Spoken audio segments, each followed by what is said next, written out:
It's all fun and games till someone gets shot. My expectations is for season 3 to start off with Marduk. He leaked going all the way back to the beta where we found 65% of his move list. There was a later leak that happened after Tekken 8 release where he was alongside Fahkumram and Lydia. And we've seen all of those characters' fighting styles and all of those characters' nationalities.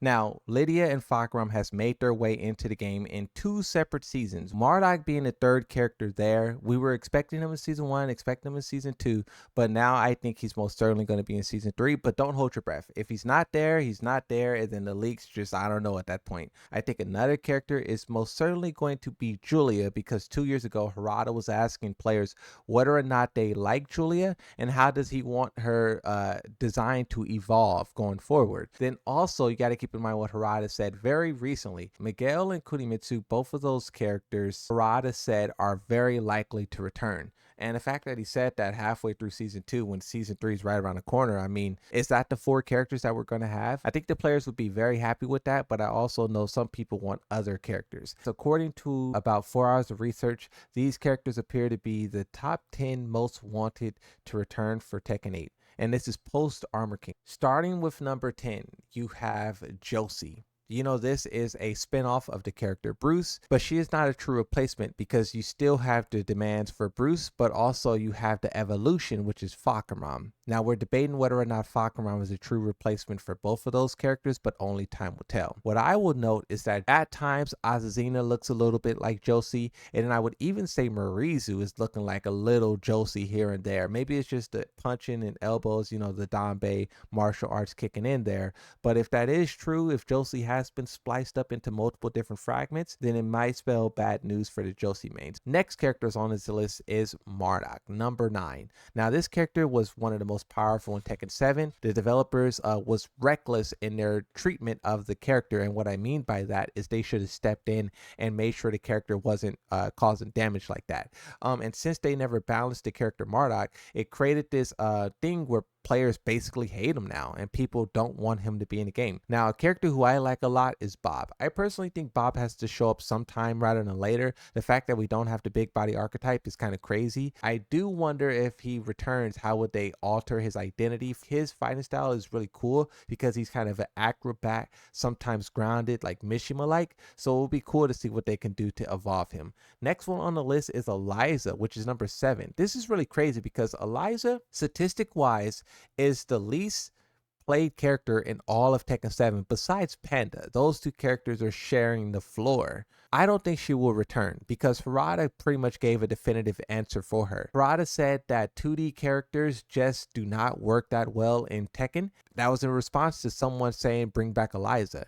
Now, you could treat that as Harada is just trying to mislead us and Eliza will show up. And hey, if that's what you think, then so be it, right? We'll see. But I think if we just take what he said at face value, no tricks, then it's probably ruled out for her. Next character on this list, number 9, is Kunimitsu. I personally don't like the new version of Kunimitsu. I will try her if they re-release her. But when you look at Tekken 7, she started off release 32nd most played character in the game. But as time went on, more players started to use her in tournaments. You know, Arslan likes Kunimitsu a lot. He wants her to return. She rose up in popularity like to an insane degree. From 32 to 22 to 19. By the end of the game's lifespan, this character was a huge hit. And I think she will show up eventually. I do think characters in Tekken 8 will be more equipped to deal with her. This is kind of what people said about Fahkumram and whatnot. Those characters were Tekken 8 characters all along, but now that everybody's a Tekken 8 character, the playing field is a little even. Number 5 on this list, you guys will love this, Bruce. Bruce is a character that, you know, I kind of talked about him a little bit with Josie, but Bruce is a character that everyone loves, and the people who don't even know who he is, they kind of hear the way that Tekken players talk about him, and they're interested. And I think sooner rather than later, the developers should cash in. But as long as Fahkumram is a dominant force, that seems like it will never happen. The next character here is Ogre, number 4. This version of Ogre, I think, is completely dead. What they've shown us with Marizu is that when the ogres die, their spirits can be reborn. The Madagascar ogre at some point in time, from what we can tell, died. And that spirit was reborn into Marizu. So the only way we could get a glimpse of Tekken 3 Ogre once more is if his spirit is reborn into another fighter. If not, they will just have to retcon their story, which they don't really like take an issue with, and they could just say he survived. But I think it would be cool if they brought another ogre in, like another real ogre, not a spirit reborn, flesh and blood type character. Bring a god of fighting in and then give people that satisfaction. But then it would also play into this idea of him being a different character, because ogre is a clone. He's a mimic. Selling a mimic as DLC is kind of like iffy. But if you brought a new ogre in with ogre Tekken 3 fighting style, but some other stuff, that would be really cool. Number 3 on the list is Julia. Now, you know, Julia is divided into 3 camps. You have the Julia, you have the Jaci, you have the Michelle. A lot of the legacy players want Michelle. They remember the glory days. Me personally, I like Jaci the most. Julia, her streamer identity is kind of like annoying, and I think it's overplayed. Jaci fits very well into the world of Armor King, and Marduk, their whole rivalry. She's a partner to Armor King, and it evens the odd.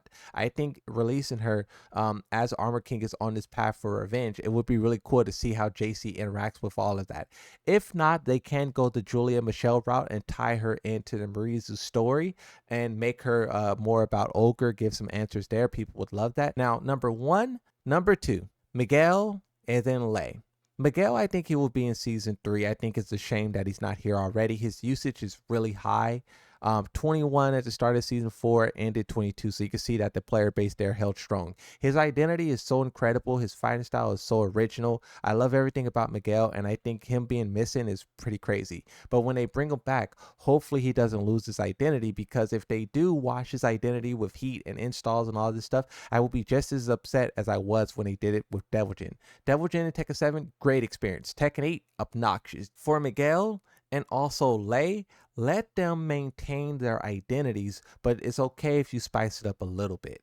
Lei is an interesting character, and him being number 1 is really interesting because, you know, Lei started the whole "don't ask me" meme from Harada. Harada, the devs, when they brought him back to Tekken 7, they were expecting big things out of the characters. That just didn't happen. When you look at his statistics, he started season 4 of Tekken 7 at 43, and he ended the game at 45. So his usage was pretty low for the whole time, which is why they said don't ask us for characters, because when we give you that character, the character isn't played. Now, players respond with that and say Lei is trash, which I do agree. He wasn't as strong as other fighters, but Armor King wasn't strong as other fighters, and he was still the most played. I think Lei wasn't really played because he's a more complicated character. You talk about the most moves, some of the most stances. Not everyone can handle that level of difficulty. That's why he's a niche character, but I do think he does still have a place in Tekken, and with this many players requesting him, I think they should bring him back, but also I fear them bringing it back because there's other characters who is kind of on his level of complexity that was brought back to Tekken 8,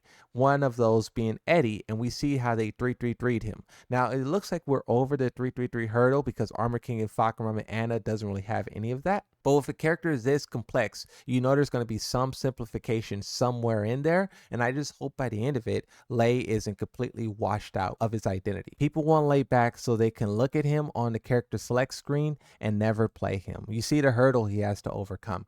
Whether or not that is true or not, the fact that people say that about the character, something that must be stated, and it is a hill to overcome. Another one, any metric that has Lei number 1 can be thrown away. Every single other character on this image will generate more revenue than Lei other than Josie.